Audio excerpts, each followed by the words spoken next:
আসসালামু আলাইকুম। Fatty liver থেকে বাঁচবেন কিভাবে? আজকাল খুব সাধারণত কিন্তু বিপজ্জনক একটি সমস্যা হলো ফ্যাটি লিভার। লিভারে অতিরিক্ত চর্বি জমা, অতিরিক্ত তেল, মশলাযুক্ত খাবার, ভাজা পোড়া কোল্ড ড্রিঙ্কস এবং শারীরিক পরিশ্রম না করার কারণে এই রোগ হতে পারে।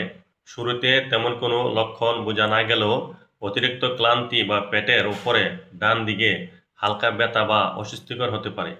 প্রতিরোধ করতে প্রতিদিন অন্তত 30 মিনিট হাঁটুন এবং বাহিরের প্রক্রিয়াজাত বা অতিরিক্ত চর্বিযুক্ত খাবার এড়িয়ে চলুন। প্রতিদিনের খাবারে তাজা ফলমূল, সবুজ শাকসবজি এবং পর্যাপ্ত পরিমাণ পানি পান অভ্যাস তৈরি করুন। মনে রাখবেন, সময়মতে সচেতন হলে ওষুধ ছাড়াই কেবল সঠিক খাদ্য অভ্যাস, নিয়মানুবর্তিতার মাধ্যমে ফ্যাটি লিভার একদম ভালো করা সম্ভব। ভিডিওটি ভালো লাগলে ফলো দিয়ে পাশে থাকবেন। ধন্যবাদ সবাইকে।